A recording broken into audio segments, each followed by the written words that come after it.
Listen, there's no such thing as indecision. Every moment you spend not deciding is in and itself a decision. Decision to stay exactly where you are. And if you're new to this conversation around here at Defiant Resources, we talk a lot about cultural gravity. Cultural gravity doesn't need you to choose the drift or even be indecisive, as you want to call it. It just needs you to keep not choosing anything else. Maintaining status quo, that's your brain's job. In science, they call it homeostasis. Building growth, that's going to be much more intentional. And that's what we're doing here today. By the way, cultural gravity also doesn't need you to actively choose mediocrity. But anyway, I digress. Let's get back on track. I'm Spencer Combs, the Defiant Coach. I've spent over 20 years coaching entrepreneurs and high performers to break through the ceilings, keeping them from their full potential. And I even wrote the book on it. Literally, momentum and mastery. This is Spencer Uncensored, episode 121. It's the fourth and final factor in our Drift to Drive series. So we've covered dream, desire, disturbance, and then today we're going to talk about decision.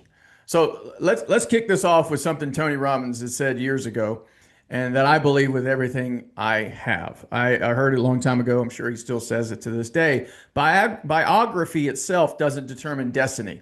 Decision determines destiny. Your decisions determine your destiny. There's a list of things people like to blame for where they are, don't we? DNA, genealogy, your childhood, like, oh, I got a screwed up childhood. Yeah, me too. Okay. Circumstances, the economy, the market, the people around them, if it wasn't for so and so. And some of those things can be very real, of course. Some of those things genuinely shaped your starting conditions. I'm not going to dismiss that at all. I mean, if we sat around and had a long conversation long enough, we could talk about it. But here's what's also true. None of those things get to determine your ceiling. Only your decisions do that. Robin Sharma, you don't know who that is, probably should look him up, actually put it in this way. Ambition without implementation is a ridiculous delusion. And then Tony built on that. I always talk about Tony like we're first person, like we're friends. Tony Robbins, if you don't know who I'm talking about. He took that and he said, affirmation without discipline is the beginning of delusion. So these are two different personalities, if you will, two different people in the public with the same warning. The decision that doesn't produce a change in behavior isn't actually a decision. That, ladies and gentlemen, is a performance. This one's going to hurt today. I got to feel it. I can feel it. But no, this is true. If a decision doesn't change a behavior, it's not actually a decision. It's a performance. How many times we started something and then never followed through, or we talk about it, but we don't actually follow through. That's just a part of our pattern. It's our performance. A true decision manifests through action. If nothing changes, no decision was actually made. Now, excuse me, I've been rough today. Now, research consistently shows that only a small percentage of people, it's probably like 2%, I think is what I actively hear. About 2% of the population is actively and deliberately engaging in a personal growth or self-improvement discussion. 2%, which means making the decision to step into this work, to do what you're doing right now, to take the drift to drive framework seriously enough to apply it. That's already a departure from how most people operate. Okay. So most people are just hoping. Many people are wishing. And hope and wishing, while they feel like a decision, those aren't.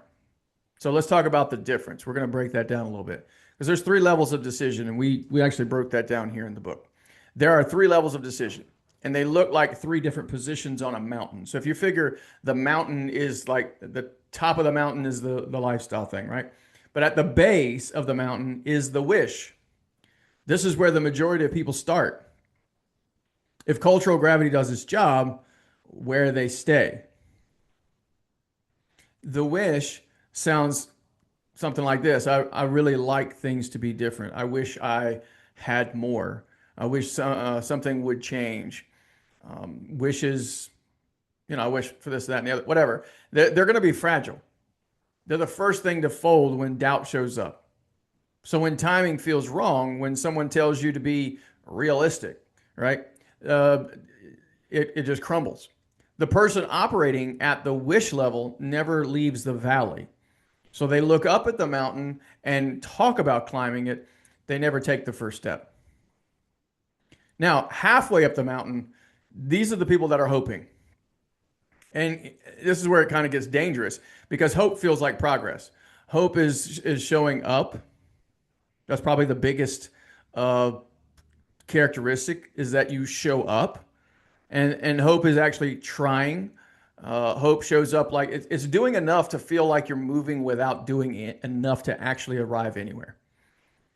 The person at the hope level gets halfway up the mountain and then stops.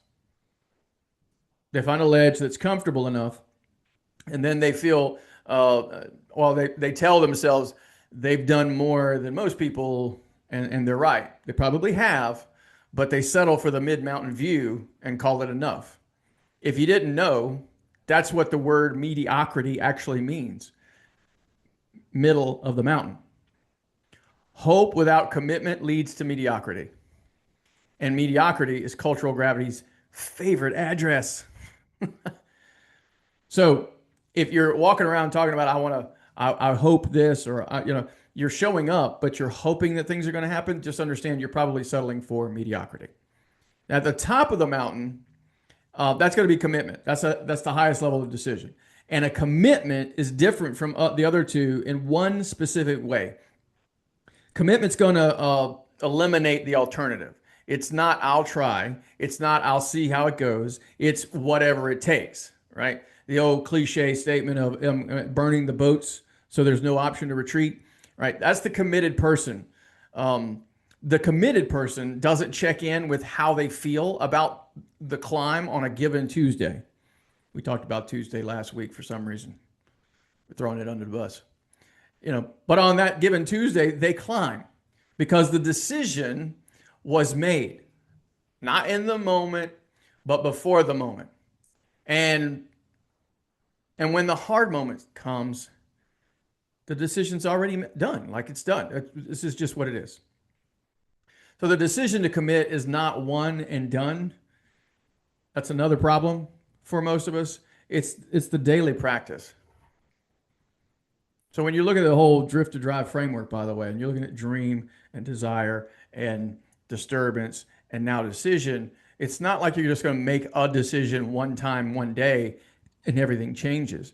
One decision can change everything in your life. But understand, the higher the commitment, the more consistent and daily the decisions have to be.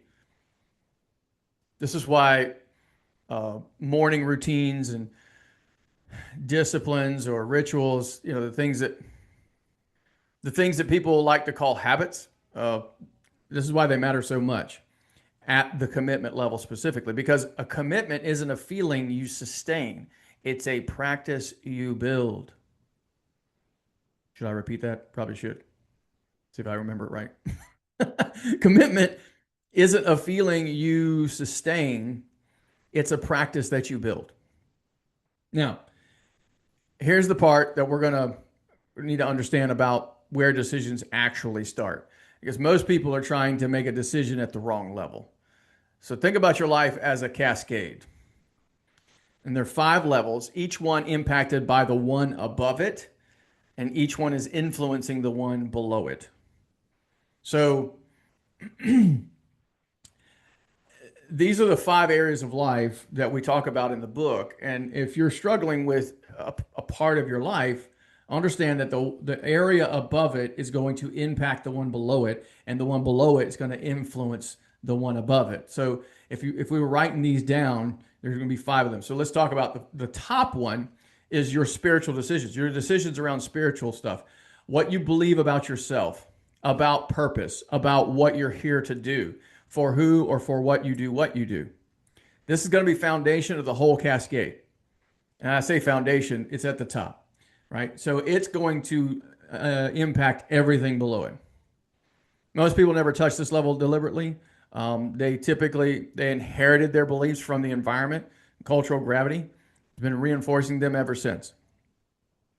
I could speak at length about this discussion since I went to very legalistic schools and Bible college back in the day. And I had to break free from some of that stuff because I had to make my own decisions instead of just being indoctrinated. Now, below your spiritual decisions and what's going to come out of that, right? Your upward view is also going to have your inward view. So that's your health decisions, how you treat your body, your mind, your energy. You're going to be much meaner to yourself, by the way. You're not going to treat yourself well if you don't have a very strong spiritual position. Do you see how that works? Your spiritual clarity directly impacts your health. So when you don't know what you're for, you don't take care of the vehicle that's supposed to get you there. Does that make sense?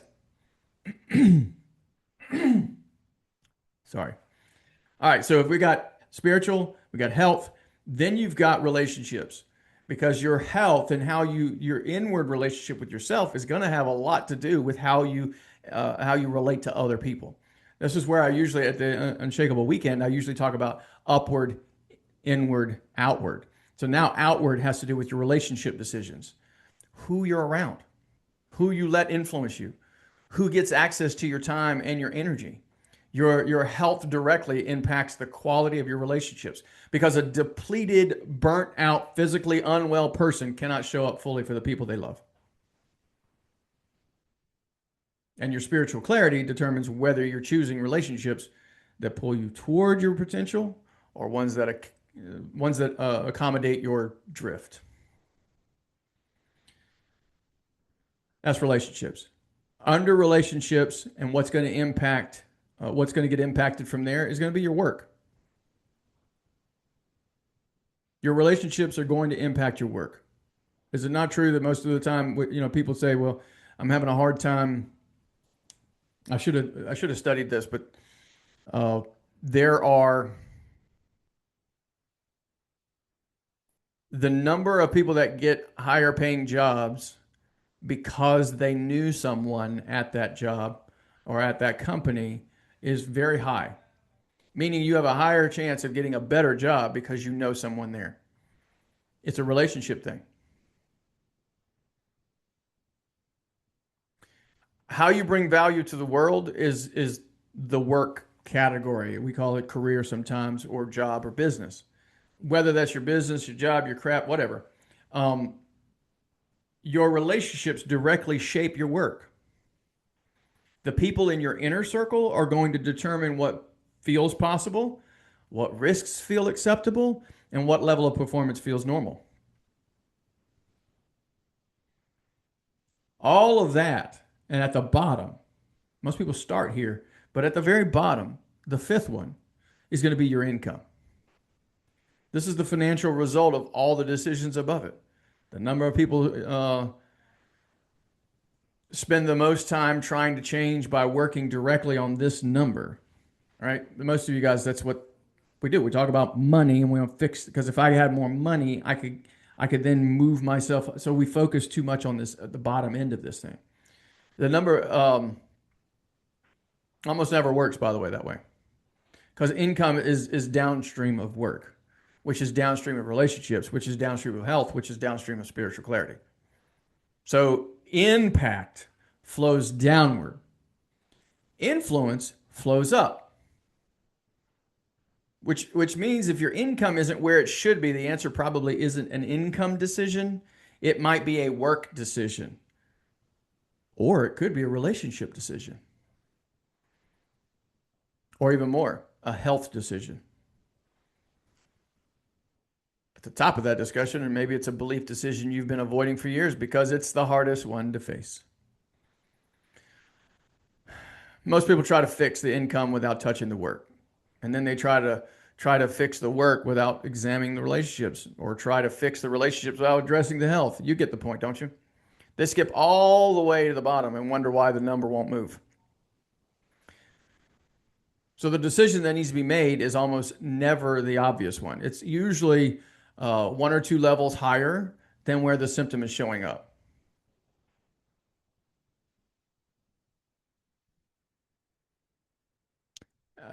Consider this, by the way.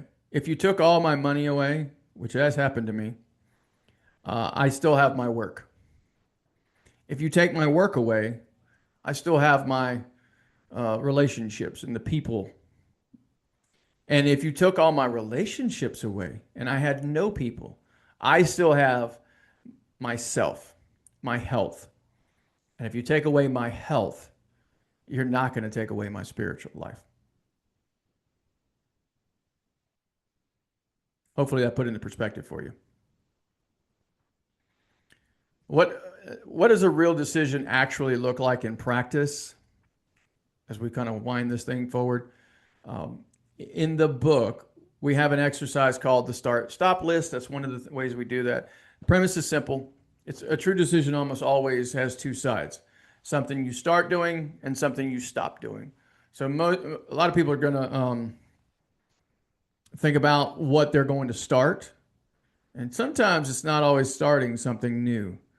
The more important half might just be something we need to give up that cultural gravity is wanting us to refuse to give up. So, what do you need to start?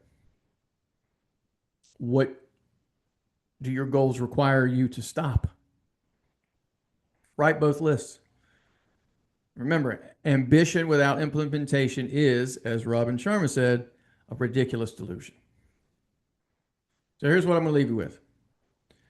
Being ready is not a feeling. It's a decision. You've been through the 4 factors in this series. If you haven't, you can go back and watch the last 3 before this one, right? So let's see, 18, 19, 20, and 21. So 119, or 18, 119, 120, 121. You've identified, you've expanded your dream. That was number 1. You've identified your desire, right? So you clarified the real end goal, by the way. The one that's underneath the means goal, the one that you've been chasing. Yeah, you got disturbed last week by the gap between where you are and where your potential says you should be. And then now you're here. The decision. So I'm going to ask you the question that closes this whole series. Which level of the mountain are you currently on? And is that decision one that you made, or a position cultural gravity put you in while you weren't paying attention? Are you at the bottom of the mountain wishing you should be wishing you could get to the top? Are you in the middle of the mountain living a mediocre situation because the view is good enough and you're just looking out there and going, I'm doing more than the average person, I'm okay right here? Or are you committed to having the absolute highest quality life that you want? That lines up with your dream, your desires, and your disturbances. The version of you that finishes this series does the work and actually closes that gap between your potential and your output. That person didn't get ready. They made a decision. And that decision starts today. Not on Monday, not, next quarter. Right now. Today. So the entire drift to drive framework, all 4 factors, the start-stop exercise, and the bridge into the mastery side of the equation. That's what all this is, by the way. It's taking you into, remember, momentum and mastery. All of this conversation of understanding how to not only build a big business or a life, but also to master or grow or operate in that life at a high level. That's mastery, right? So we've been talking about momentum. Now we're talking about mastery, or we're going to be moving into mastery. You can go to momentumandmastery.com. You can get this book and get the whole thing free plus shipping right now. So if this is, yeah, it's like 11 something dollars. I'll get it in the mail to you and I'll sign it. If this series landed for you, the book goes 3 levels deeper than anything we covered in the 5 episodes. The other thing you can do too is take the free Defiant assessment. That's at unshakablesecrets.com. That's 3 to 5 minutes, and it'll show you which pattern is running your mastery side and where cultural gravity has the most leverage over your next level, specifically in your business. All right, so subscribe if you haven't. Share this with other people that maybe need to hear a conversation around decisions. Hit the button below. Next week we're going to start something new, and you're not gonna want to miss it. Okay, you want to be here for it. So I'm Spencer Combs, the Defiant Coach. Stay defiant, and I'll see you next Wednesday.